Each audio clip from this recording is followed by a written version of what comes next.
Sí, o un lápiz. Hola, ¿qué tal? Ya Buena tarde, Tutón. Ya estamos al estamos aire. en el aire. Ya estamos aquí. Hola, bueno, hoy es un día muy especial, muy importante. Hoy es el episodio número 100.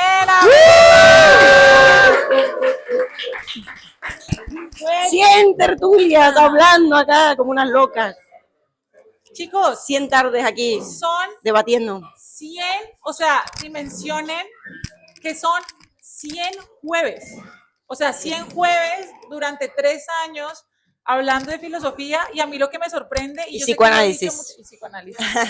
Bueno, y esa cosa que se derivó de la filosofía. No, eso no es así. Lo podemos, si quieres empezamos debatiendo esto y esto va a terminar mal. Era la 100 y la última. Dejamos de hablar así. Porque antes nació de la medicina, pero bueno. Ya, bueno, también es verdad. Más neurología que psicoanálisis no es como nada, ¿no? Mentiras, bueno, no, mentiras. Algunos envidiosos de la filosofía. Ay, marica, estoy más encartada. Bueno, amigos, es increíble que llevamos, gracias, baby, llevamos 100 jueves hablando. Empezamos exactamente el 19 de octubre del 2023. Olé, nos conocimos en tarima. Nos conocimos en el escenario con Paula. No sé si la mayoría de aquí saben, pero nos conocimos hablando con ustedes aquí. Nos conocimos todos juntos. Fue muy guay, sobre el sentido de la vida. Me acuerdo que fue esa tertulia. Hablamos sobre el sentido de la vida, fue la primera tertulia. Sí. Yo llegué de Colombia y empecé a tocar puertas en diferentes centros culturales, y entre esos uno que se llama Club Cronopios, que fue el lugar de que nos dio una casita que tuvimos durante mucho tiempo. Cuando me llamó el dueño del sitio y me dijo, mira, ¿sabes qué? Me gustó, me caíste bien, ¿quieres venir mañana a hablar con una psicoanalista y conmigo sobre el sentido de la vida? Y yo, pues vale. Y llegué y me le presenté y nos subimos a tarima y nos conocimos. Y así empezó todo, y acá estamos todavía hablando sobre el sentido de la vida y otras cosas. Bueno, y además es el cumple de Pau, eso también, así que otro. Además, cumpleaños, es decir, que estamos de festejos además, múltiples. El seguimiento del tercer año. También, y le aprobaron el seguimiento de la tesis. Voy a depositar, o sea, pronto, coño. Súper bien. Todos festejos, todos festejos. Pero bueno, ¿quiénes aquí es la primera vez que vienen y justo les tocó la tertulia 100? ¿Hay algunos por primera vez? Bueno, entonces tenemos que presentarnos. Bienvenidas. Esto sí, bienvenidas. Entonces, tenemos que presentarnos. Y nos presentamos. Bueno, somos Paola Fernández, que es filósofa, doctoranda en la educación, profe de la UB de Filosofía Antigua. Y ya está, ¿no? Si no me equivoco, y muchas cosas, rabaleras, tertulianas, soy profe también en la Universidad de Nebrija, de clases particulares. No sé si nos ponemos a pasar el currículum. Sí, nunca tenemos más puestos que un bus. Sí. La edad también. Somos de Pantúe, vamos. También. Pero soy de Pantúe. Y yo soy Flor Franco, soy psicóloga, psicoanalista, también doy clase en un hospital, Sagrat Cor. Trabajo en clínica infanto-juvenil y también en el consultorio con adultos, así que bueno, un poco de todo. Y acá estamos con este tema. A ver, veníamos concatenando una serie de tertulias que aspiraban a ser más bien, no diría optimista, porque tampoco soy muy amiga del optimismo, pero al menos salirnos de estas lógicas de necrocapitalismo, ¿no? De todo que va peor, vamos hacia la catástrofe y tal. Hablamos de la fe la vez pasada, los que vinieron seguramente estén familiarizados. Entonces la fe de alguna manera nos llevó a esto, ¿no? A decir, bueno, ¿qué podemos imaginar que no sea el futuro catastrófico, apocalíptico y terrorífico que se nos vende constantemente, al cual al parecer vamos como por inercia, ¿no? Directamente. Entonces, ¿qué ha pasado? ¿Qué ha pasado? ¿Por qué la única versión de futuro que se nos presenta un poco es esta, ¿no? La de la precariedad, la del calentamiento global que ya no tiene arreglo o solución, como si la sensación es como si ya no estuviéramos a tiempo de hacer algo. Y mi pregunta es, ¿por qué? Nos hemos cansado de imaginar, nos hemos cansado de soñar, estamos tan cansados hasta para imaginar otra cosa, agotamiento, comodidad. ¿Qué pasa acá? Y por eso, antes de continuar, queremos invitarlos a algo. Los que no tengan un papel en su mano, nuestra ya les dije, secretaria llamada Verónica Figueroa va a repartir unos papelitos y un lapicero, o si tienen por ahí lapicero. Vamos a intentar hacer esta dinámica y luego la vamos a compartir. Estamos acostumbrados precisamente a lo que dijo Flor, ¿no? Precisamente por este necrocapitalismo, por este pensamiento apocalíptico que ahorita hablaremos un poco de qué implica y el diagnóstico que puede llegar a tener. Estamos muy acostumbrados a quejarnos, ¿no? La democracia es una mierda, pero el capitalismo es una mierda, pero entonces también el comunismo es una mierda, y entonces el socialismo, pero entonces si no es el capitalismo, ¿qué es? El comunismo tampoco sirve, pero es que el sistema, pero es que los políticos, vale, yo entiendo. ¿Qué podemos hacer? Es decir, lo que van a escribir en ese papelito es lo que se imaginan posible, sin quejas, sin diagnósticos críticos, sin esta cuestión apocalíptica del fin. ¿Cómo se imaginan un mundo mejor? sin, yo qué sé, sin políticos corruptos, no, desde lo activo, es decir, no desde la negación, sino precisamente desde lo positivo, no en términos de positivismo, sino en términos de afirmación, ¿vale? Entonces vamos a escribirlo y ahora lo compartimos. Eso, cuando terminemos antes del debate, vamos a ir sacando papelitos. Y todo valen chistes, valen ideas, vale lo que sea. Y ahora les vamos a pedir media hora de silencio para poder hablar aquí, hacer la tertulia como habitualmente, y ahí damos paso al debate y al juego de los papeles, a ver qué han puesto y a dónde ha llegado su creatividad. Confío mucho en vuestra creatividad, así que a ver qué tal. Y Muy bien. Bueno, chicos, continuamos. Entonces, ¿qué pasa? No sé si ustedes han escuchado esta frasecita, que es bastante habitual en todo tipo de discurso y se vuelve ya un poco cliché, tanto como, yo qué sé, solo sé que nace, el hombre es malo por naturaleza, el hombre es un lobo para el hombre, y se le sumó, Dios ha muerto, y se le sumó a las frases cliché de la filosofía, se le sumó, es más fácil pensar el fin del mundo que el fin del capitalismo, ¿no? Esta frase se le atribuye a Mark Fisher, es una frase, digamos, como emblemática de un momento histórico particular, del momento histórico precisamente en donde nos pensábamos, dice Fisher, que todos los discursos estaban construidos de cara a lo distópico y de cara al fin, pero precisamente porque se hace la vida un poco más sencilla cuando nos pensamos en términos fatalistas. Si nosotros hacemos todo este tipo de discursos fatales, ¿no? Y lo vemos en las series contemporáneas que de alguna manera gustan, en algún momento de Walking Dead fue como la serie, o yo qué sé, es que es la primera que se me viene a la cabeza, pero hay un montón de series que obedecen esa misma distopía, pues de alguna forma, si pensamos el fin del mundo como algo posible, ¿yo qué tengo que hacer ahora? ¿Sí? ¿Para qué voy a actuar? Es decir, si el mundo se acaba mañana, ¿yo por qué voy a recoger esa basurita que tiré a la calle? O sea, todo se va a ir a la mierda, ¿para qué hago algo más? ¿No? Y entonces, este diagnóstico, este realismo capitalista que había firmado, pues de alguna manera justifica el por qué nos inhabilita la acción. El mismo Fisher posteriormente dijo, bueno, como que tampoco, ¿no? Eso justamente lo estábamos hablando ahorita, como que tampoco, quizás se puede llegar a imaginar. Y pensó en la idea de la creación de fábulas, ¿no? De las historias que nos contamos, que eso también la dice Hannah Dora, que ahorita lo voy a hablar.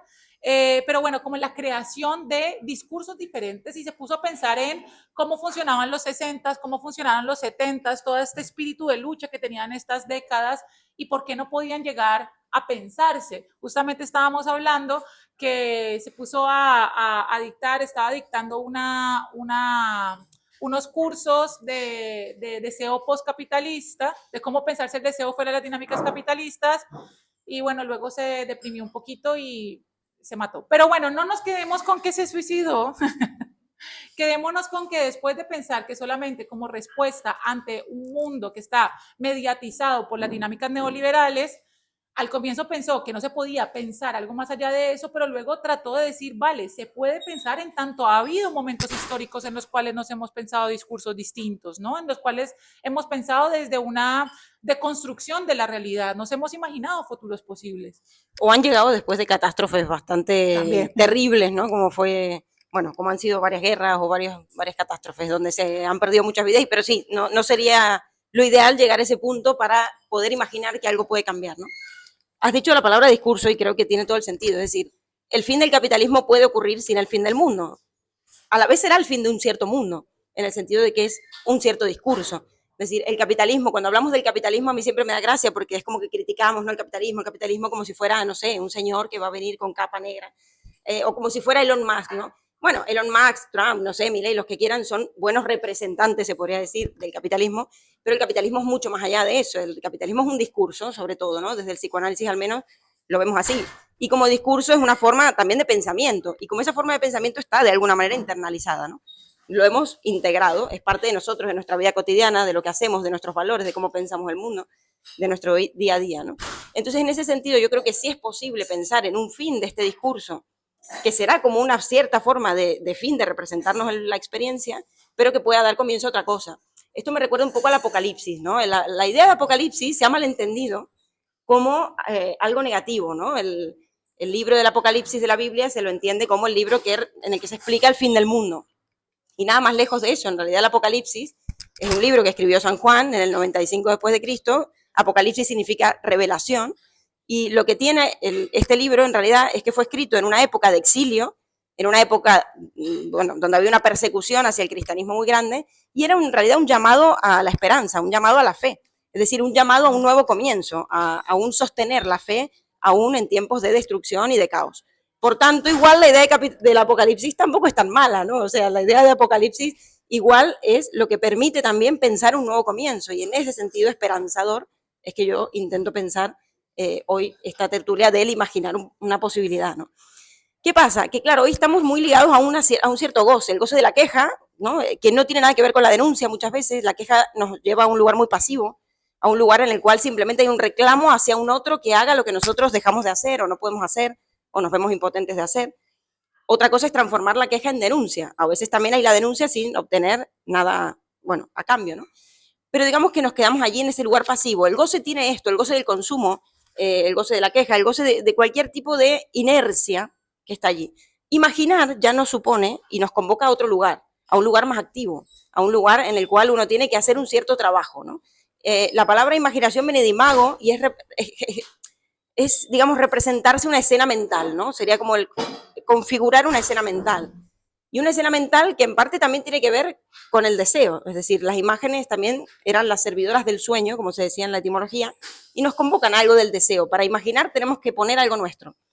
Y la pregunta ahí es qué pasa hoy con eso, ¿no? También, o sea, si no es que hay una crisis también en este aspecto del trabajo que nos supone también tener que pasar a una posición más activa que nos permitiera dejar de quejarnos y hacer algo para poder justamente pensar en algo diferente, Claro, una alternativa. es que precisamente el discurso fatalista se vuelve mucho más, fatalista y catastrofista se vuelve mucho más cómodo a lo que implica la agencia, ¿no? De hecho, hay un libro interesante de Isaac Asimov que empieza diciendo que el concepto de catástrofe siempre se ha pensado desde el final, desde la idea de final, pero catástrofe tenía que ver con la posibilidad del clímax de algo que es de alguna manera la realización de su función, ¿no? De su propósito. Por ejemplo, la catástrofe sonará extraño, pero la catástrofe en la comedia es cuando te ríes. O sea, es la realización de aquello, del objetivo, de alguna manera como que se consuma y que el objetivo de lo que se está realizando se cumpla. Entonces, la catástrofe del fin del mundo es precisamente pues que el mundo se acabe. Entonces, pensarnos en términos catastrofistas, que el término pues está mal utilizado, ¿no? Porque sería la realización de qué? La realización pareciera del deseo de que el mundo se acabe. Pensémonos cuando pasó como el apagón, ¿no? Que se burló toda la TAM de nosotros porque no éramos capaces de vivir 8 horas sin luz. Pero de alguna forma todos en el apagón lo vivimos, lo experimentamos de diferentes formas y no sé, pero creo que la experiencia es más o menos compartida. Al día siguiente nos sentíamos como hasta aburridos de que el mundo continuara, ¿no? Fue como el mundo se detuvo y el otro día todo el mundo tuvo que ir a trabajar. Era como, bueno, si se acaba el mundo no tengo que pagar la tarjeta, no tengo que pagar el piso, ¿sabes? Como no tengo que ir mañana a trabajar. Y de alguna forma ese catastrofismo, pues bueno, hace que sea mucho más cómodo habitar el mundo. Ahora, un par de cositas al respecto. Jean-Paul Sartre, en un texto que se llama El ser y la nada, decía que nosotros, bueno, lo dice eso y en un ensayo que se llama ¿Por qué el existencialismo es un humanismo? Dice que nosotros estamos condenados a ser libres. Es decir, lo único de lo cual no podemos librarnos es que somos libres. Ahora, como la libertad acongoja, porque la libertad implica el reconocimiento de nuestras posibilidades y reconocer nuestras posibilidades es la angustia también de reconocer que podemos cagarla y mal todo el tiempo. Entonces, pues preferimos desligarnos de la responsabilidad que implica la libertad y obrar de lo que él llama de mala fe, ¿no? De mala fe es cuando yo de alguna manera le doy a un otro, a una idea, a alguna otro agente, no solamente físico, un sujeto, sino una idea, yo qué sé, un ideal, una esperanza de fin de mundo, la responsabilidad sobre mi propia libertad.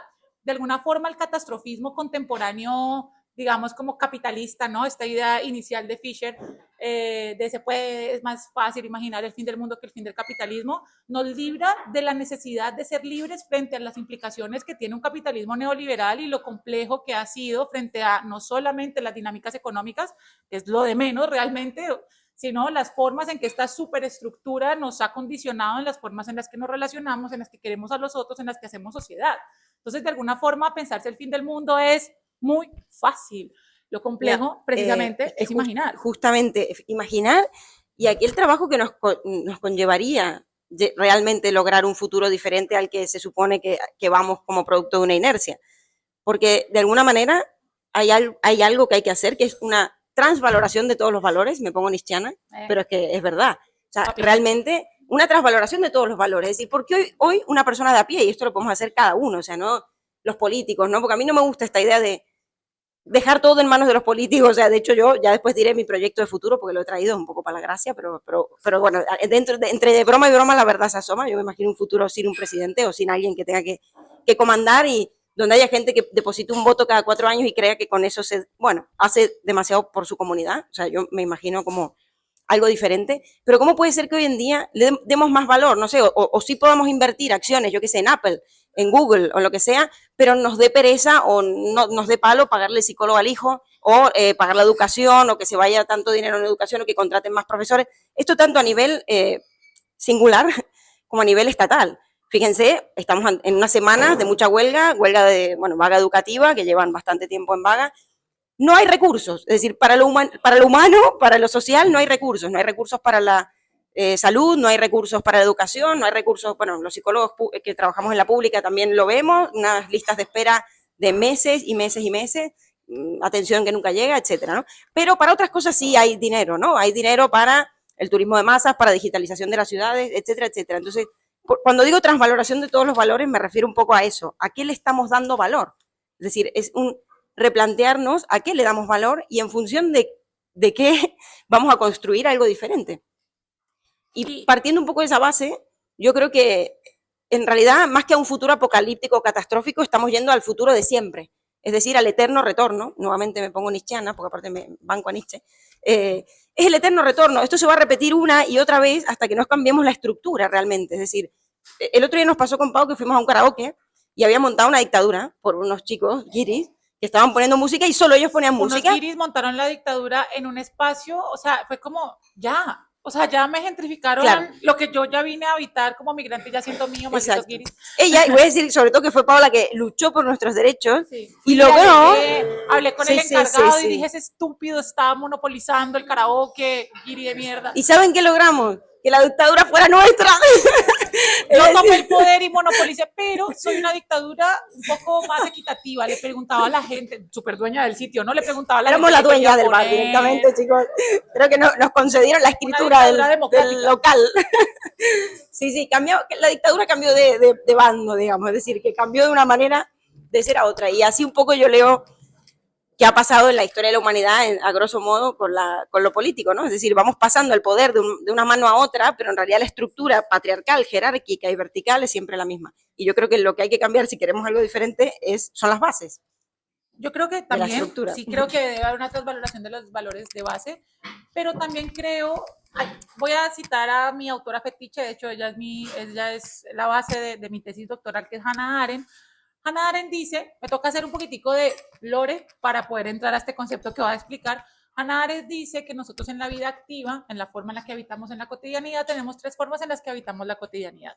La labor, el trabajo y la acción. La labor es la capacidad de sobrevivir, ¿no? Como comer, cagar, dormir, lo básico. Modificamos el entorno en pro de nuestro beneficio, pero no dejamos nada para la posteridad. El trabajo busca perpetuarse, ¿no? Ya hacer un edificio, hacer cosas. Marx decía que llegábamos hasta allí, pero Hannah Arendt decía que había un paso adicional, porque nosotros no solamente modificamos nuestro entorno en pro de nuestro beneficio y estamos en unas dinámicas histórico-materiales, sí, pero hay algo más, y es que vivimos en la pluralidad del mundo, y a eso ella le llamó acción. Es decir, nosotros habitamos el mundo con nosotros. Esto que estamos haciendo no tiene ninguna finalidad práctica. No estamos haciendo esto para pagar nuestro piso. No, no. No nos alcanzaría.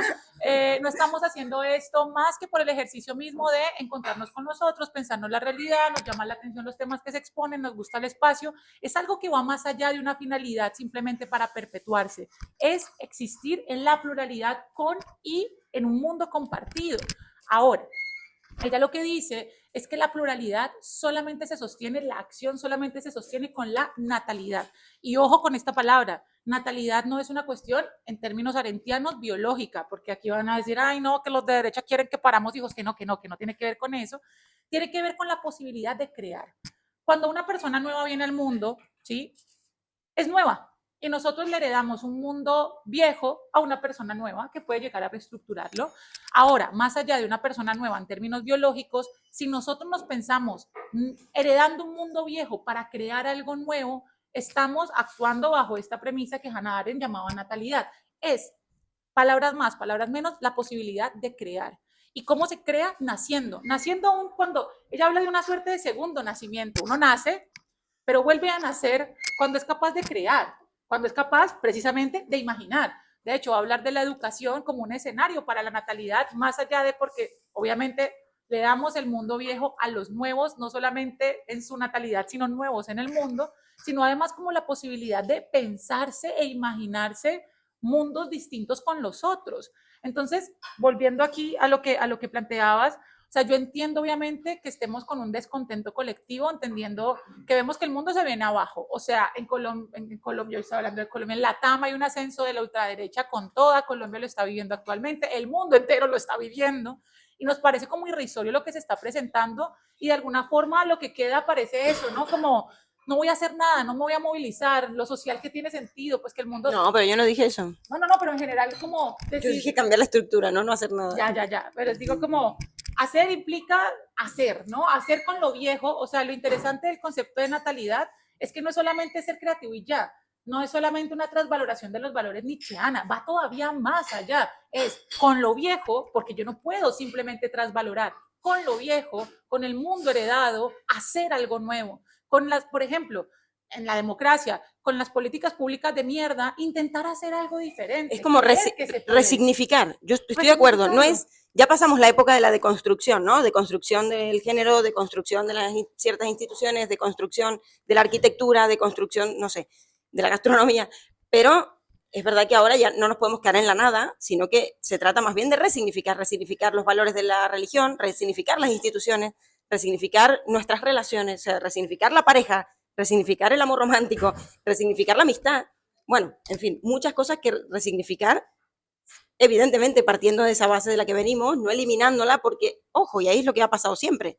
Querer borrar el pasado es repetirlo. O sea, borrar el pasado y hacer de cuenta que esto ya no es lo que queremos, entonces lo vamos a olvidar para hacer otra cosa, estamos condenados a repetir aquello que queremos olvidar, ¿no? Esto es un lema.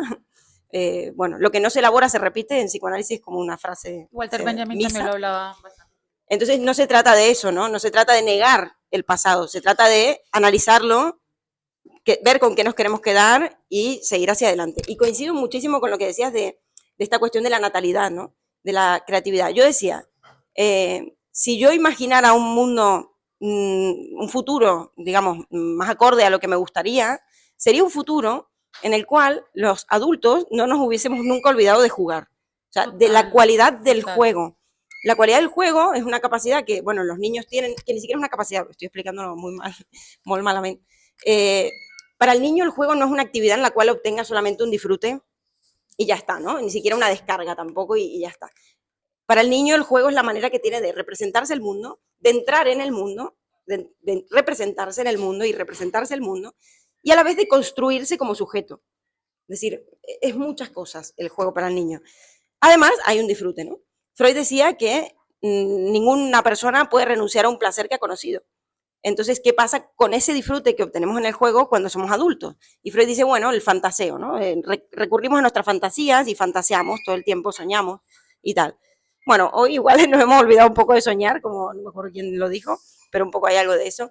Pero sí como no perder esta cualidad del juego en cuanto a poder permitirnos imaginar nuevas posibilidades, interactuar, siempre la interacción, el plantear metáforas. O sea, yo creo que también el juego del adulto es la metáfora. Tanto el que se dedique a la poesía como en general a cualquier tipo de poiesis, la invención, la poética que hay en todo lo que podamos llegar a hacer. En nuestro trabajo, no sé qué hacen, pero bueno, puede haber poética. En nuestras familias, parejas, amistades, puede haber poética en cuanto a una posibilidad de una invención.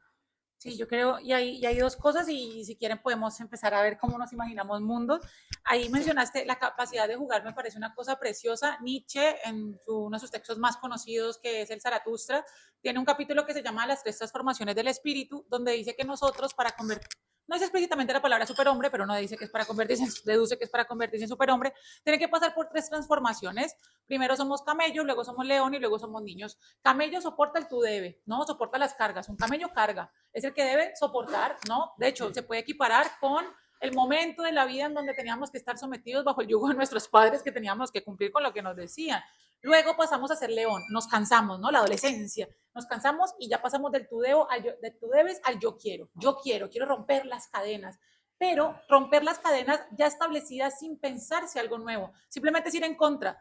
Eso, yo soy profe y en los adolescentes los veía, es como, haz esto, no quiero, ¿por qué? ¿Por qué no? ¿Por qué? Porque lo dices tú, pues vale, o sea, no había otro tipo de justificación más allá de eso. Y el niño, que es la última transformación, no solamente está en contra de lo establecido, no solamente deconstruye lo establecido, sino que es capaz de crear. Y Nietzsche dice explícitamente, es capaz de jugar, es capaz de crear por medio del juego. Porque cuando yo hago un juego, yo creo reglas y las sé seguir, pero soy capaz de crearlas. Yo no sé si ustedes cuando estaban peques o de pronto más adultos han creado juegos, ¿no? Como, de hecho, tú creaste un juego de feminismo súper chévere. Crear juegos implica conocer unas normas, plantear unas normas y saber cómo seguirlas. Y por eso también quería mencionar, hay otro filósofo que se llama Ludwig Wittgenstein, que al comienzo de su vida dijo, nada, los problemas de la filosofía son problemas del lenguaje. Es que los filósofos no saben hacerse preguntas bien, dicen más cosas, en un texto que se llama el Tractatus Lógicos Filosóficos. Se fue para la guerra, Primera Guerra Mundial, el hombre quería morir, donó todo lo que tenía, no aceptaba muy bien que era homosexual, se fue a la guerra, se fue de mira, literalmente para que jugaran tiro al blanco con él y lo mataran. El tipo no lo mataron y regresó a Viena como, jeje, ¿ahora qué hago? Y se fue a dar clase de alemán a un pueblito. Y él ya había dicho algo, él había dicho en el Tractatus que para que algo fuese real o fuera verídico, fuera verdad, el lenguaje, el mundo y el pensamiento tenían que ser congruentes. Es decir, yo pienso caballo, digo caballo, hay caballo en el mundo, check, verdadero. Pero como en la filosofía la cosa no es así, Dios es más complejo. Entonces los filósofos preguntándose pendejadas, pues llegan a problemas del lenguaje. Cuando se fue a dar clase de alemán, empezó a darle clase a niños y los niños no le entendían. Y bueno, primero les pegó y por eso le echaron. ¿Sí? Pero luego dijo, ah, pues puta, porque estos niños no me entienden si se supone que el lenguaje, pensamiento y mundo tiene que ser congruente. Y se dio cuenta que no, que existía algo llamado juegos del lenguaje. Es decir, que la forma en la que nos comunicamos no solamente obedece esta congruencia, lenguaje, pensamiento y mundo, sino además unas dinámicas comunicativas que solamente se dan en el entorno del hablante con la persona con la cual habla. Si yo, por ejemplo, aquí les digo, yo qué sé, me pica la cumbamba, alcen la mano, ¿quiénes de aquí saben qué dije? Me pica la cumbamba. Solo los colombianos. No, yo también, pero por contexto. ¿Qué es la cumbamba? Bueno, o pensé mal, no sé.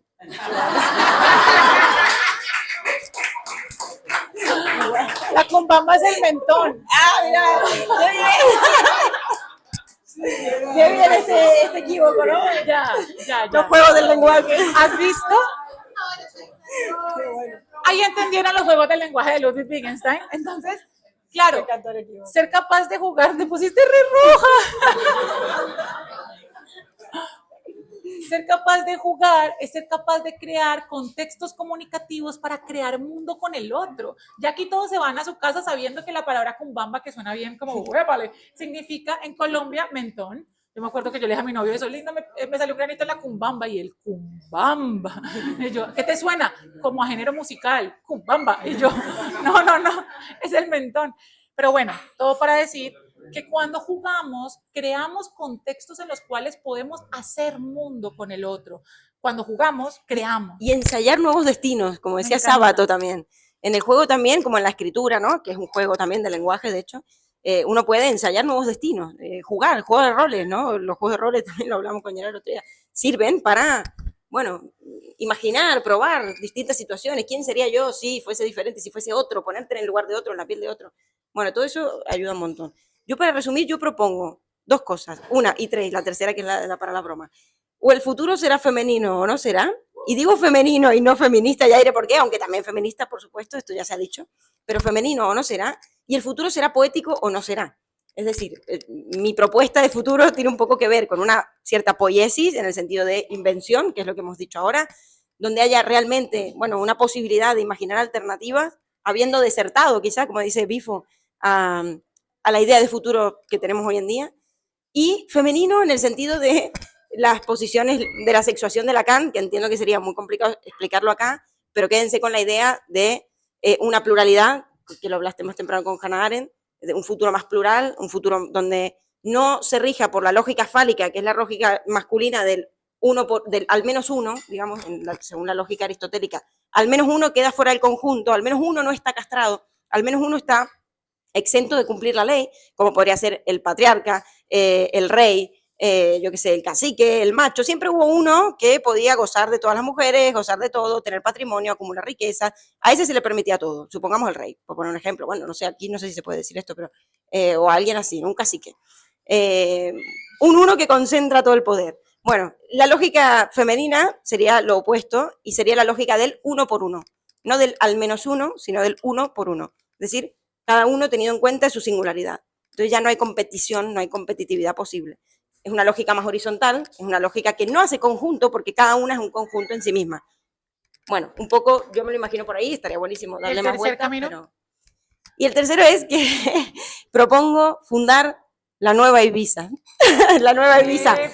Así como los hippies en los 60, bueno, entre los 30 y los 60, se fueron a Ibiza en busca de otro tipo de situación en que pudieran vivir, en la cual pudieran vivir más libres, en una tierra que en ese entonces era barata, curiosamente hoy es las más caras del mundo, pero bueno, esa ilusión, ¿no?, que los llevó allí, me encanta, o sea, por eso me gusta también y mucho Ibiza, por esa historia, de esta gente que salió escapando de la guerra de Vietnam, de grandes dictaduras, de una época muy represora, para fundar algo distinto en comunidad, que no es lo que hay hoy en Ibiza, también lo asumo, así todo ame la isla, no es lo que hay hoy en Ibiza, solo quedan dejos de eso, pero es el sueño, ¿no? Ese sueño de encontrarse ahí, fundar centros como culturales. Hoy en día uno de ellos es Amnesia, por ejemplo, que lo fundó Escotado. Pero bueno, me imagino así una nueva Ibiza, un lugar donde haya más vida comunitaria. Meditaciones, DJ sets, mañanas y tardes, ¿por qué no? Con Saludo al Sol. Ese tipo de propuestas. Amo. Amiga, ahora entonces, todavía no hemos acabado. Ahora nuestra secretaria, Verónica, está recogiendo los papelitos que han redactado. Muchas gracias, Secre. Luego pasas por caja para que te paguemos. Un abrazo. Y vamos a coger aleatoriamente eso, un papelillo, ¿vale? Entonces, amiga, tú das los honores. Pero uno no, varios. Pues bueno, de a pocos. Vamos a leerlos, no solo tratar de leerlos y luego tratamos de, pues no sé, si nos dan ganas de comentar, comentamos, pero primero vamos a intentar leer la mayor cantidad posible. Tan larga para poder leer más, porque no me hágale. A mí, la ¿yo? Que sea, sí. Yo. Espera, amiga, ojo, con el micrófono. Espera. Que lo que nos dicen siempre que nuestro audio, perdón, los que nos escuchan por Spotify, YouTube, no tenemos todavía para comprar unos micrófonos muy pros, sé que se escucha al orto, bánquense el sonido, por favor. A ver, después de haber reflexionado que el individualismo no nos lleva a ningún lado, en comunidad, creando un mundo más sostenible, maduro y sabio, en comunidad, después de haber reflexionado. Me encantó ese, gracias. Sí, exacto. Ese final. Después de reflexionar, el pensamiento crítico fundamental. Sí. Un futuro ético, o el futuro será ético o no será, de crecimiento. Y sibaritismo de lo simple. Me gusta, qué lindo. Y el futuro será ético, no será recuperar la ética de la vulnerabilidad, la ética de la otredad, la ética del rostro. Ana Levinas es un filósofo muy bonito. Mira, escúchate, me acaban de pasar. Solar punk, ecosocialista en una parte del mundo, ecofascismo en otro. No hay que ser naif, los fachas seguirán existiendo. Bueno, gracias. Es verdad. Los fachas, pero es verdad. De eso justamente hablaba Donna Haraway, de el eterno retorno nos va a traer. Como una propuesta, hablaba como una suerte de ecofeminismo, pero también de pensarnos cómo hemos sobrevivido. Hablaba, estoy mencionando a Donna Haraway, hablaba de pensarse fábulas especulativas en donde nos repensemos la forma en la que hemos vivido en comunidad, no solamente con los humanos, porque es completamente antropocéntrico, sino con los otros, cómo hemos vivido con las plantas, con los animales, también con lo tecnológico, no solamente entendido como tecnología contemporánea, sino como como el arte de hacer cosas. Entonces sí, un ecofeminismo, un solar punk, con una vaina así también. Sí. Mes. Dice, más historia, más filosofía y literatura, más alimento, red y cantidad. también. Cero menos azúcar, más ejercicio físico, más silencio. Bueno, está bien, aunque el azúcar es rico, amores, está también bien, ¿no? Me gusta. Más, amiga. Acá, limitando la riqueza, deconstruyendo la educación. Ambiguo, ponen allí mismo, aclaran. Muy bien. Muy bien. Seguimos. Un mundo donde la humanidad prioriza el sentir y bienestar. Se prioriza la naturaleza, el vivir con poco. Muy bien, me encanta. Aquí estamos, somos cínicos, como el perro Diógenes. Me encanta. ¿Qué más, amiga? Un mundo donde la guerra no es opción y la prioridad es preservar los recursos naturales y una vida más buena, a base de, Venga, que yo tengo máster en leer. no sé qué, letras amor, Yo tengo- amor hacia todo. ¿Qué dice Después de ahí? muchos años de enseñanza, larga. Dice, un mundo, se llaman como 12 años de profe. Un mundo donde la guerra no es opción y la prioridad es preservar los recursos naturales y una vida más larga a base de amor hacia todo. Eso. Más, amiga. El ser humano por fin se da cuenta que es un animal más y se integra armoniosamente en el ecosistema Venga. fuera de triturarlo, de destruirlo. Sí, fue mi inconsciente ahí está a tope. No somos superiores a los animales, amigos. Y eso que es la primera birra, pero... Dice, un paraíso de elfos, glifos, voladores, magia destellante, bardos cantando epopeyas. Cuando hablamos de imaginar, se le imaginó, ¿no? La legalización también está, peleas de taberna, hogueras, guitarras y charlas, planetas de colores. Ay, me encanta. El anciano contando historias, niños jugando sin hacer ruido, dragones y mazmorras, aventuras épicas, tranquilidad, tiempo, contemplación, vida lenta, imaginación, silencio y sonrisa feliz. Me encanta, parece muy bello. Menos globalización, más mundos locales semi conectados. ¿Qué más, amiga? Quedan. El Vaticano y Coca-Cola empieza potente. Empieza el Vaticano y Coca-Cola, esto empieza como un chiste. Entraron en un bar. Vos tenés que leerlo vos que son maestros y profesores y estás acostumbrada a leer chino. El Vaticano y Coca-Cola, es que yo me lo invento, como no lo veo me lo invento, ¿no? Venga. Unirán fuerzas, venderán a Cristo Cola y ganarán adeptos. Dice, Pero apoyo. Vaticano y Coca-Cola unirán fuerzas, venderán Cristo Cola y ganarán adeptos cada año.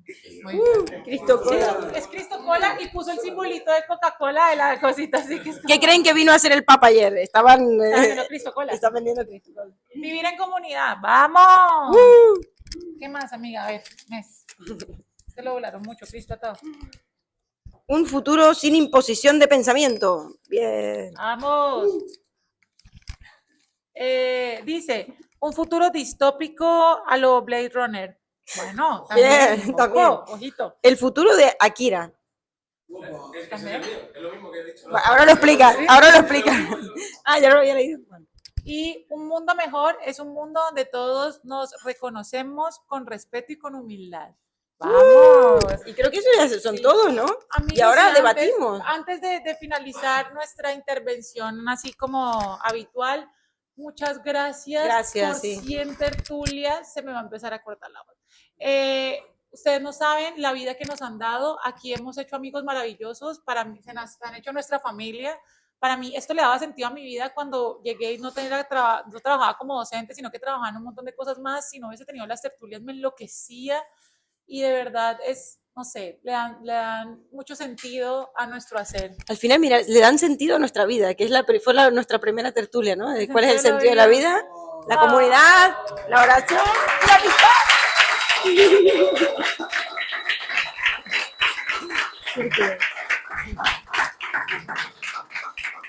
¿Cómo es el Así. Aparte que este es el símbolo del candidato por el que votamos en Colombia. Bueno, dile, no lo jugamos por la vida.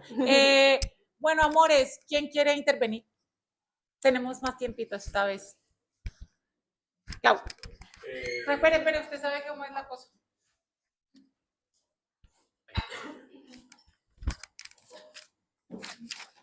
Vale, no mucho. En principio, nada, agradecerles se los comentaba antes de que arranquen. Y gracias por el regalazo que nos hizo Clau, que lo iba a decir al principio y con los nervios. Miren el regalazo que nos ha hecho Clau. Aprendan de Clau y la próxima vez. Gracias. Nada, eso es representativo un poco también de lo que les iba a decir, justamente. Al final, que lo charlábamos por WhatsApp, ¿no? En mi caso en particular, supongo que de alguna manera al resto de la gente que nos hemos seguido nos cruza un poco de la misma manera, que son la constante de todas las semanas, todos los jueves. Y a cada uno nos cruza en un momento de la vida que por ahí son, en mi caso particular, muchas gracias, fueron muy importantes dentro de este último año y medio, 2 años ya. Y respecto al tema que nos toca, se me hace muy difícil imaginarme algo, que era algo que comentabas al principio de la charla, se me hace muy difícil imaginarme un futuro que no sea una mierda, o sea, no sea algo distópico, algo muy loco, algo utópico se me hace muy complejo imaginarlo. Nada, entiendo que será por lo que nos toca vivir hoy al día de hoy, de que por ahí estamos un poco así muy cruzados por la realidad, que no es la mejor de todas. Pero en particular soy bastante me parece que cualquier futuro que nos toque es bastante decepcionante. Entonces, de calabozos, de elfos y de dragones, que me parece increíble ese mensajito. Algún enfermo de la cabeza lo ha puesto. Nada, y eso, simplemente me cuesta mucho imaginarme un futuro bonito. Siempre tiendo a justamente todo lo contrario. Eso. Yo, así brevemente, me hiciste pensar, no sé, creo que es más fácil imaginarnos, como hablamos al principio, el tema de un futuro donde solo haya destrucción. Es más fácil destruir que construir. Y esto yo lo veo mucho. Yo juego todo el día con los niños, o sea, mi trabajo es jugar, porque trabajo con muchas horas a la semana con niños de 0 a 6. Es decir, que no son niños todavía que te vengan y te cuenten, no, hoy ya no aguanto a mi madre porque se meten todo. No estamos en ese plano todavía. Entonces lo ponen en juego. Y jugamos. Y claro, lo que más se ve es este juego primitivo de destrucción, al principio, ¿no? Al principio, de destrucción, aplastar, matar, está muerto, bla, bla, bla. Cuesta mucho, y el trabajo que hacemos también, conducir ese juego hacia una metaforización de otra cosa. A que si en todo caso, bueno, va a haber una lucha, que haya un motivo, que haya un objeto de valor, que haya una tentativa de solución, que haya una propuesta, que hayan, bueno, formas de también proponer algo para salir de ahí. Eso cuesta más, eso es un trabajo. Eso es quizá también, porque a mí también me pasa, yo también caigo en esta, yo no soy para nada optimista, o sea, yo caigo mucho en estas, bueno, mentalizaciones, pero a veces digo, bueno, igual es más fácil pensar eso, que todo se va a destruir, a plantar semillas y decir, bueno, igual podemos construir otra cosa. Este espacio es un poco esto, es poner una semilla de algo. No hay que ir a Marte como hace Elon Musk, que al final no hace nada. Es decir, en el sentido de, para cambiar el mundo no hace falta irnos a Marte. Podemos hacer pequeños cambios en nuestras vidas cotidianas que tengan un cierto impacto y que de alguna manera aporten algo a plantear nuevas alternativas. Sí, también, bueno, yo creo que también estamos acostumbrados hasta en la forma en la que nos pensamos el fin, pensarlo en lógicas dicotómicas. O nos pensamos una distopía o nos pensamos una utopía. Pero ¿por qué también una utopía, no? O sea, no tiene que ser un futuro ideal, tiene que ser un futuro quizá posible, quizá imaginable, en el cual hagamos algo quizá distinto. O sea, no tiene que ser, bueno, pueden ser elfos maravillosos también, pero pueden no ser elfos, pueden ser seres humanos que en un momento se dieron tan duro en la jeta que se cansaron de matarse. Y de pronto, después de eso, nació algo, ¿no? Se creó algo, se pudo, o sea, la posibilidad de imaginar no tiene que ser necesariamente fantasía utópica, puede ser imaginarse desde el plano de lo real que podríamos llegar a hacer con lo que tenemos al alcance, pero es muy puto, porque también está, por eso hay como, de hecho Fisher lo mencionaba en esto del realismo capitalista, por eso nos encanta tanto la distopía, o sea, por eso hay tantas series que hablan de fin del mundo, es como, y también que hay un salvador en el fin del mundo y hay alguien que sobrevive al fin del mundo, es como esas ganas pero ¿por qué el fin del mundo en esa, digamos como en esa dimensión? Sí.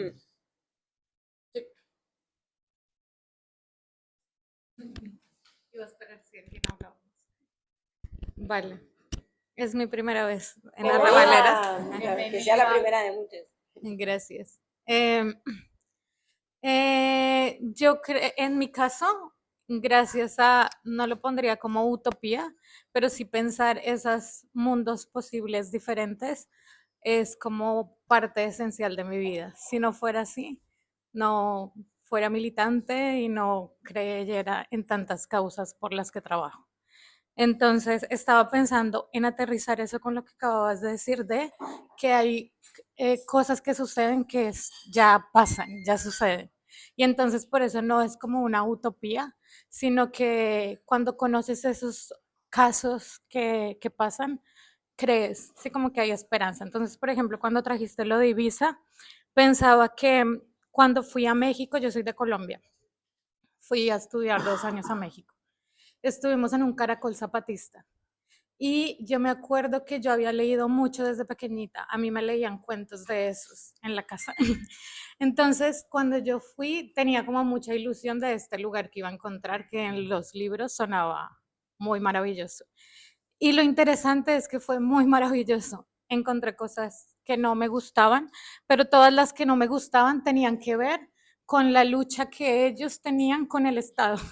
O sea, todo lo malo era el momento en el que ellos se defendían de la estructura, ¿sí? Porque por dentro, como se manejaban, era todo lo que dice la gente ahí, ¿sí? Lo comunitario, o sea, por ejemplo, tener asambleas hasta de asuntos personales en comunidad, ¿sí? Decidir muchas cosas que tienen que ver como con lo que trasciende, porque la comunidad está por encima, pero sobre todo no como imposición, sino para plantearlo, porque yo también pensaba ahora que hablas de los niños, que a veces me cuestiono cuando los padres dicen como, no, esto no se hace delante de los niños.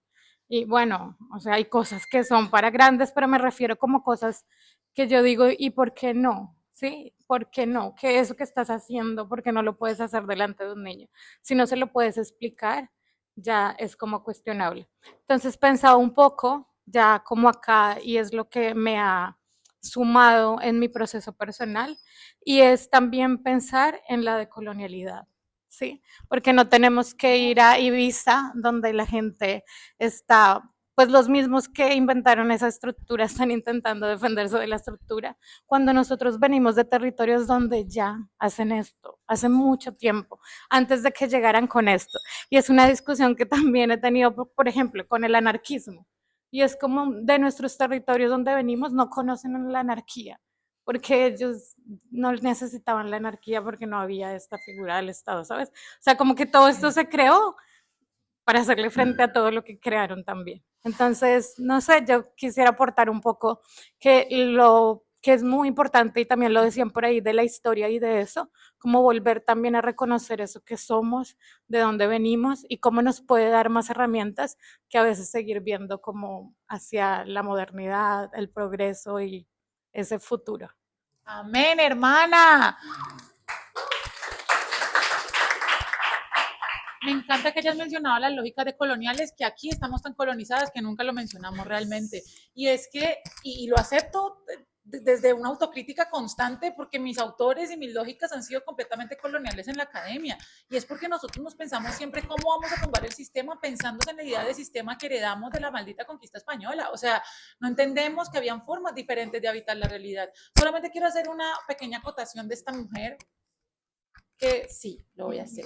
Porque hubo un momento en donde yo quedé sin nada de trabajo porque yo cuidaba a una bebé y los papás me echaron de patitas a la calle, trabajaba en un restaurante que también me echaron, dije, no tenía un puto céntimo en el bolsillo y no sé cómo me recomendaron a Lina. Me dijeron, mira, ella es un ángel que busca trabajo para personas que, migrantes que de pronto no tienen papeles y les busca. Y solamente fue uno, pero no sé, me motivó un montón. O sea, me dieron ganas de llorar, voy a que cuando uno piensa como que se puede imaginar mundos, que lo acabas de mencionar, el mundo está aquí, marico. O sea, hay gente muy buena, tú eres una persona muy buena, hay gente muy buena y que está allí haciendo cosas por la gente, creyendo en la gente, liderando causas sociales sin que nadie le ponga un peso en el bolsillo, sin velar solamente por su propio ombligo. O sea, hay cosas buenas, como que se puede imaginar porque hemos sido capaces de ver personas buenas haciendo cosas buenas. Gracias.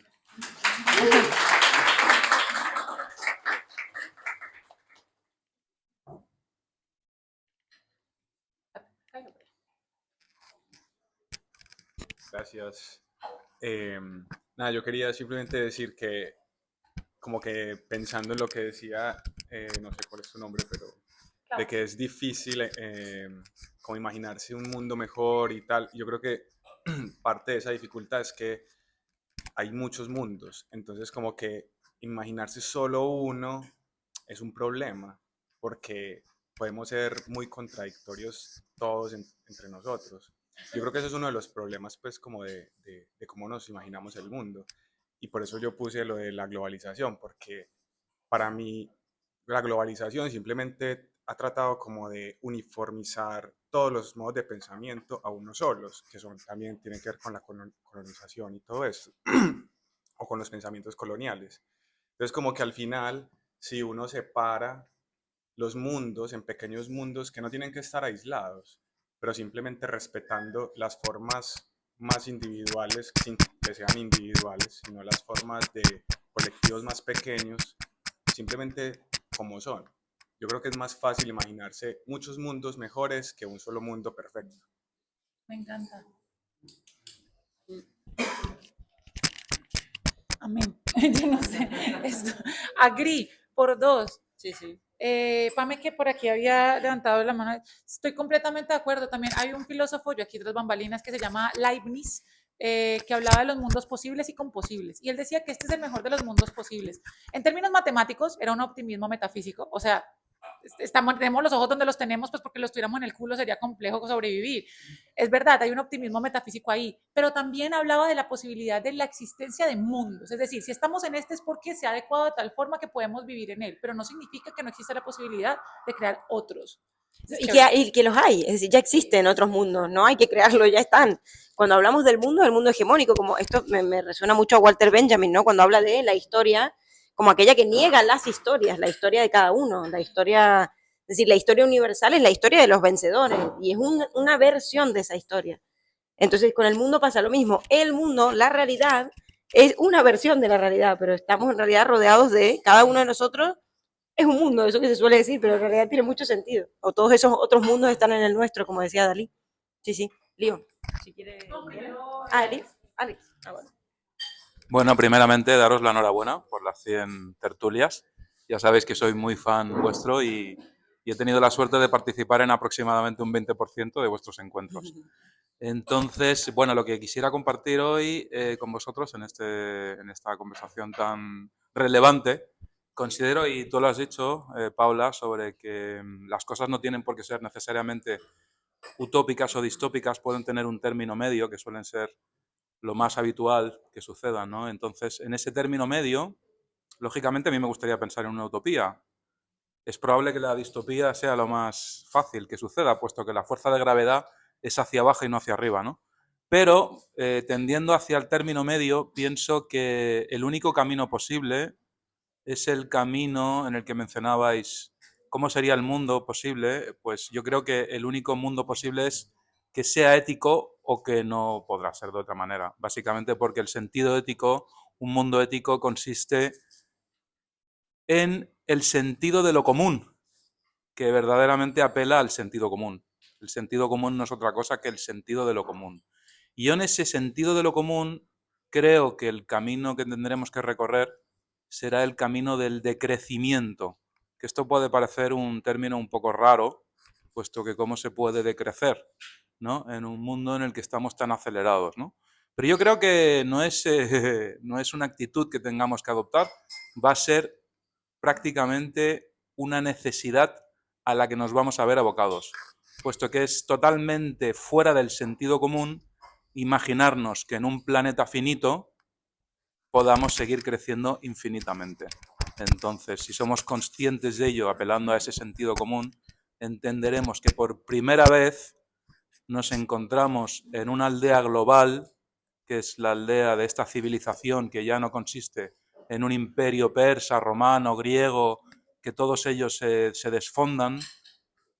Formamos parte de una aldea global en la que si nos desfondamos todos juntos y con ellos nos exterminamos a nosotros mismos, ¿no? Y la única manera posible de evitarlo eso es entender que hay que decrecer. Y decrecer pues consiste básicamente en entender que habrá que tomar medidas para reducir nuestro afán de consumo y que básicamente pues consiste en lo que decía antes en el papelito, convertirse en un sibarita de lo simple, de lo sencillo, no de lo simple, de lo sencillo, porque lo sencillo es complejo a veces disfrutarlo. Yo creo que ser sibarita de lo sencillo requiere una actitud previa que es la de apreciar las cosas buenas de verdad. Es decir, las cosas buenas de verdad son aquellas que te quedan precisamente porque no las puedes perder. Todo lo material, todo lo que te hace crecer, todo lo que te lleva a ese consumo desmesurado, en el momento en que lo pierdes, pues te crees que estás en pérdida y eso evidentemente no tiene nada que ver con el sentirse con una vida plena. Mientras que hay cuestiones como la amistad, la felicidad, simplemente por estar conectado con las otras personas y armonizado con el planeta y tu entorno, pues es que nunca las puedes perder porque están intrínsecamente en ti. Entonces yo creo que es esto, cuando una persona se convierte en una persona sencilla, pues no es conformarse con poco, sino contentarse con todo lo que puede esperar. Así que yo apelo por ese sibaritismo de lo sencillo, por ese desaceleramiento. Y os invito a conocer, no sé si tal vez alguien lo conoce ya, Antonio Turiel, que es un divulgador del CSIC. Él habla precisamente de estas cuestiones y realmente es muy interesante. Así que, bueno, muchas gracias de Gracias. nuevo. Muchas gracias. Por aquí también le voy alzado la mano. Mira, este micrófono lo manoseamos. Lo que nos han dicho siempre es que el sonido se escucha al orto. Perdón, la gente que nos banca en Spotify. Algún día tendremos mejores micrófonos. Gracias. Si quieren, hacemos un baki para comprar mejores micrófonos. Merci. Sí, por favor. A ver, dos ideas, sobre todo. Bueno, antes que nada, enhorabuena.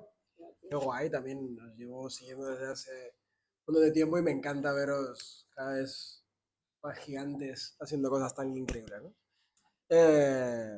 Y que incluso sobrevivís a los espacios y que vais creando esa red por todo Barcelona ya, ¿no? Así que enhorabuena, bueno, que le cumple. Gracias.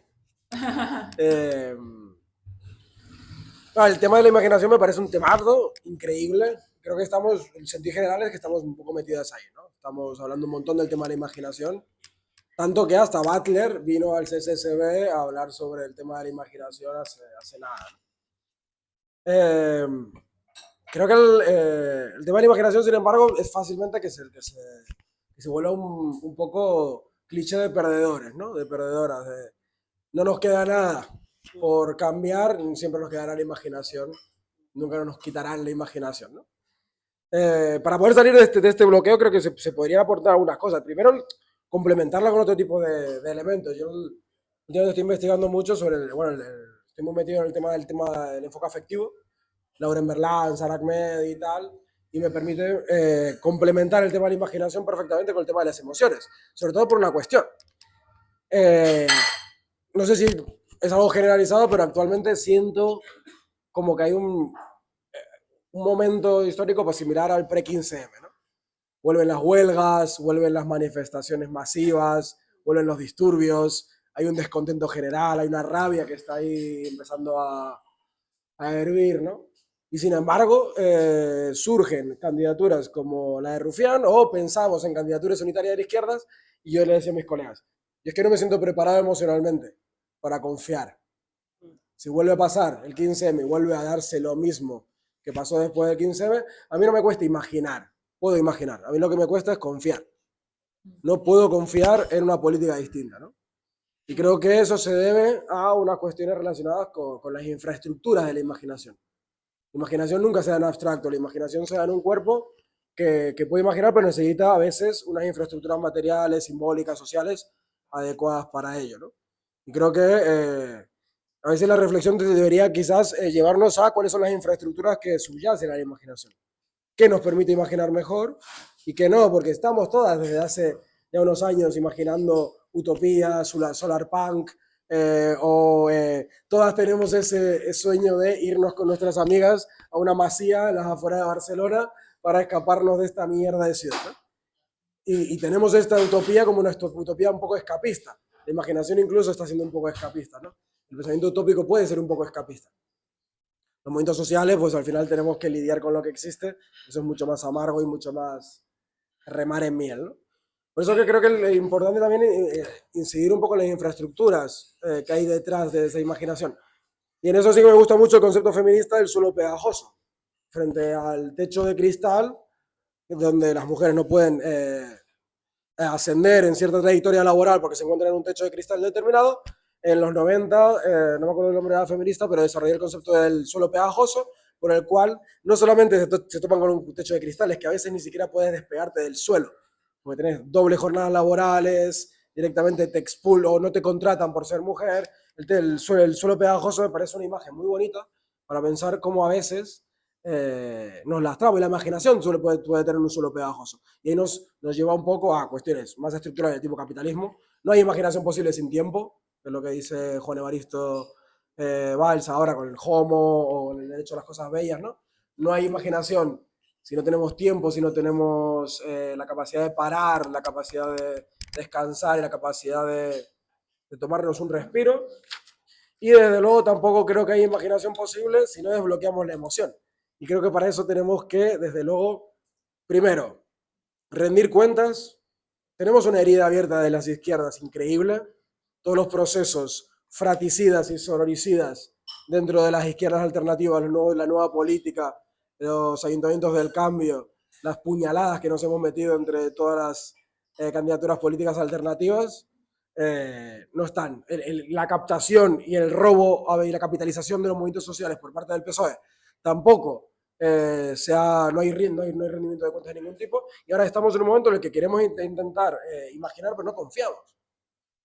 No queda nada por lo que confiar. Creo que hasta que no podamos hacer ese ejercicio de reflexionar de qué se ha hecho mal, qué no hicimos, cómo nos han utilizado a veces y tal, ahí quizás podemos quizás llevar la imaginación a la acción, que creo supongo que es el gran tema. Ese tema me encanta. Mira que Hannah Arendt en La condición humana decía que ante la acción, que precisamente la acción la dejamos en el mundo, ¿no? O sea, tiramos la acción y vos no puedes hacer nada más que dejarla, ¿no? Y tiene dos caracteres, irreversible e imprevisible. Es irreversible porque tú tiras una acción, lo que sea que suceda, bueno o malo, cualquier intención que tenga detrás, y va a dejar una consecuencia. E imprevisible porque va a dejar una consecuencia que por mucho que tú intentes preverla, no la puedes prever. Entonces, ante la irreversibilidad y la imprevisibilidad de la acción, ella plantea dos facultades que no reactúan, que son el perdón y la promesa. Y parece muy cursi, y de hecho menciona, y un poquitico judío, pues menciona un poco, pues era judía, pero ella menciona que sin la capacidad de prometer y mantener promesas nos quedaríamos completamente atados al daño y al error. Entonces, ¿qué pasa cuando la política nos decepciona? Que eso es una constante, pues que de alguna forma simplemente renunciamos a la capacidad de perdonar y a la posibilidad de prometer. Y nos imposibilita la acción, nos maniata y de alguna forma nos puede dejar en la posición de un nihilismo ético o en su defecto simplemente, bueno, que todo se vaya a la mierda, pues porque ya que hijo de putas. Pero de alguna manera la capacidad de prometer es ser capaz de sostener la promesa. Es decir, seguir creyendo, o sea, seguir confiando a pesar de que es muy puto, que toca como que uno le pega una cachetada, es como, bueno, eso vamos. sería la fe, eso sería fe, ¿Eso es fe? un acto de fe. ¿Eso es fe? Bueno, falta la fe, ¿no? Sí. De eso hablábamos en la tertulia pasada, de esta crisis de la fe que hay también, que se está intentando buscarla. Pero... Bueno, yo lo que quería aportar era justamente, como decía el compañero Claudio, ¿no? Cuando piensas o quieres imaginar un mañana, y lo ves negro y lo ves que es bastante imposible,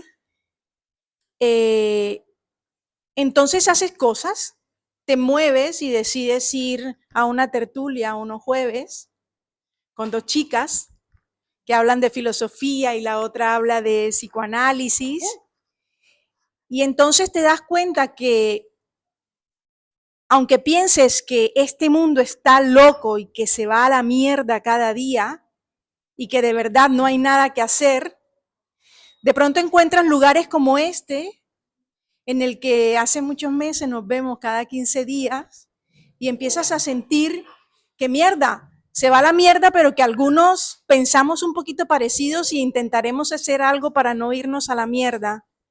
Y entonces convertimos esos encuentros en un acto político, íntimo,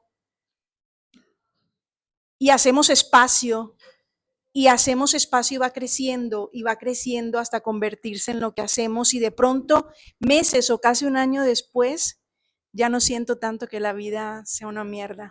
Amén, hermana, gracias. Gracias, Bella. Yo creo que con esta cosa tan preciosa vamos a terminar diciendo Sí, sí. dos cosas importantes. Una, yo sé que suena horrible, ¿no? Pero pues esto pues nos gusta hacer, pero también nos gusta que nos puedan pagar. También nos gusta llegar a fin de mes. También nos gusta llegar a fin de mes, así que esto se funciona por taquilla inversa, lo que dicte su corazón, pueden ponerlo aquí en esta cajita, o en su defecto, si no tienen efectivo, pueden enviarme Bizum, que todos varios tienen mi número, que yo lo reparto aquí con la flor, tranquilos que yo le reparto aquí, tranquilos, yo no me quedo con la plata. Hay O le confianza, pueden, no como con la hay política, confianza, sí, todavía sí. algo Todavía de- creemos. O pueden en la barra, cuando vayan a pagar la cerveza, decir les dejo tanto a las chicas. Eso por un lado. Y por otro, en mi caso, No tienen quiero. excusa. No tienen excusa, gonorrea. ¿Saben que no tengo efectivo? Mi. Ahora, por otro También lado, Revolut, y aceptamos transferencias. ya, de tan- sus cuentas en amores, Suiza. de verdad agradecerles. Muchas gracias. Ustedes de verdad hacen que todo esto tenga sentido y de verdad creamos en lo colectivo. Y esta mierda que estamos haciendo aquí es política. Aquí le estamos plantando cara a toda la mierda que está afuera. Muchas gracias. Amén, gracias. Gracias. Ay, espere. La Y última, ahora la hay última. fiesta, ahora hay Espere, fiesta. espere, lo último, chiquito. Tiene que ser optimista. Sí, No podemos remarla. esto es una pregunta tipo programa de televisión. ¿Qué han aprendido las arrabaleras en estos 100 episodios y qué viene ahora después de los 100 episodios? ¡Qué gonorrea! Amiga, tú, te doy los honores. ¿Yo? Ah, marica. No, muy difícil. Miren, yo de verdad he aprendido a creer. O sea, creer en tanto acto de fe, creer que algo va a pasar, creer que algo viene después, creer que vienen cosas bonitas. De aquí son mis mejores amigos aquí, o sea, realmente. Hay un bicho y no lo soporto. Creer que, ay, amiga, pero creer que no se debe matar el bicho. No, era una cucaracha, no quería decir así. Pero... Creer que en medio de la diferencia No fue mío. podemos existir. Flor y yo tenemos unos debates que si la gente no nos conociera pensaría que nos vamos a agarrar del pelo, terminamos abrazándonos diciendo que nos amamos. Entonces creer que uno puede sostener debates con pensamientos que pueden ser diferentes o que pueden ser iguales o que pueden ser iguales pero distar en una cosa tan pequeña que se pone acérrima, y creer que nada, que se puede crear comunidad en cualquier lugar del mundo y se puede hacer familia fuera de casa.